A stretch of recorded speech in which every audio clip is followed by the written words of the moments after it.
all of his co-workers were gone. What could it mean? Stanley decided to go to the meeting room. Perhaps he had simply missed a memo.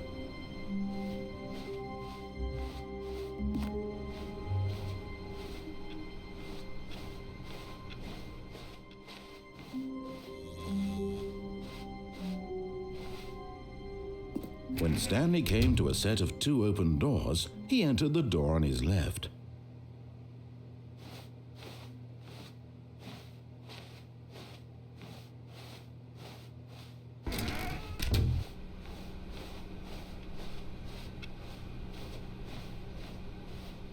Yet there was not a single person here either. Feeling a wave of disbelief, Stanley decided to go up to his boss's office, hoping he might find an answer there. Coming to a staircase, Stanley walked upstairs to his boss's office.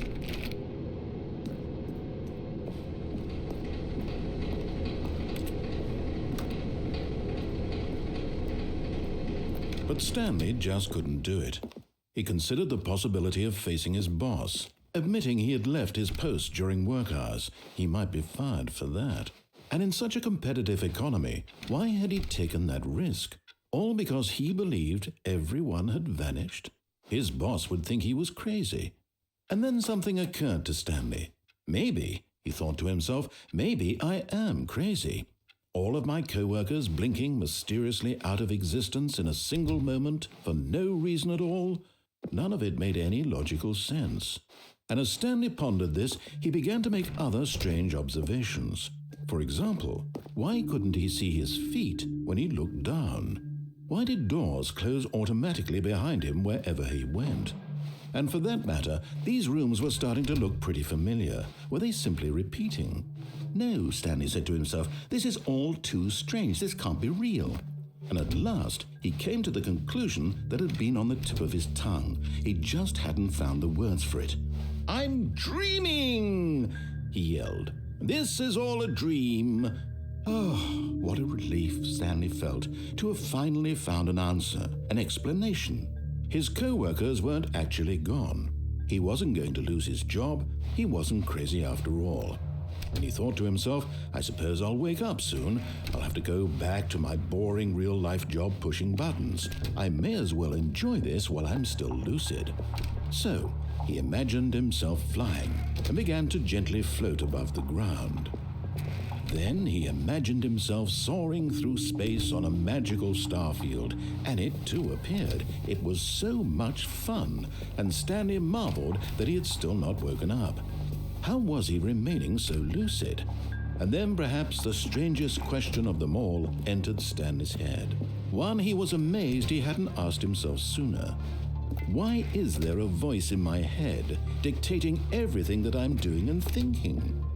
Now the voice was describing itself being considered by Stanley, who found it particularly strange. I'm dreaming about a voice describing me, thinking about how it's describing my thoughts, he thought. And while he thought it all very odd and wondered if this voice spoke to all people in their dreams, the truth was that, of course, this was not a dream. How could it be? Was Stanley simply deceiving himself, believing that if he's asleep, he doesn't have to take responsibility for himself? Stanley is as awake right now as he's ever been in his life. Now, hearing the voice speak these words was quite a shock to Stanley. After all, he knew for certain, beyond a doubt, that this was in fact a dream. Did the voice not see him float and make the magical stars just a moment ago? How else would the voice explain all that? This voice was a part of himself too. Surely, if he could just... He would prove it. He would prove that he was in control, that this was a dream. So he closed his eyes gently, and he invited himself to wake up. He felt the cool weight of the blanket on his skin, the press of the mattress on his back, the fresh air of a world outside this one. Let me wake up, he thought to himself. I'm through with this dream. I wish it to be over. Let me go back to my job. Let me continue pushing the buttons. Please, it's all I want. I want my apartment and my wife and my job. All I want is my life exactly the way it's always been. My life is normal. I am normal. Everything will be fine. I am okay.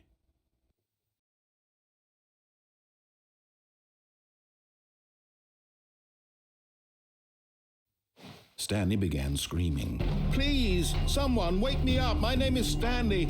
I have a boss. I have an office. I am real. Please, just someone tell me I am real. I must be real. I must be. Can anyone hear my voice? Who am I? Who am I?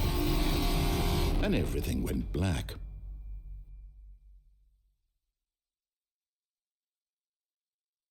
This is the story of a woman named Mariella. Mariella woke up on a day like any other. She arose, got dressed, gathered her belongings, and walked to her place of work.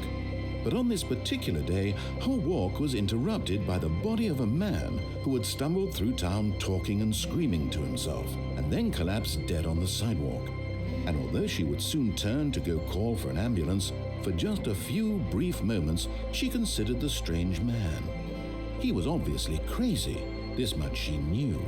Everyone knows what crazy people look like.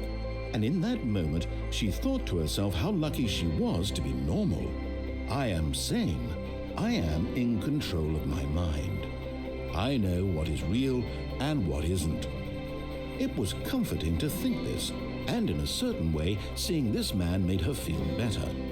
But then she remembered the meeting she had scheduled for that day, the very important people whose impressions of her would affect her career, and by extension, the rest of her life. She had no time for this, so it was only a moment that she stood there, staring down at the body. And then she turned and ran.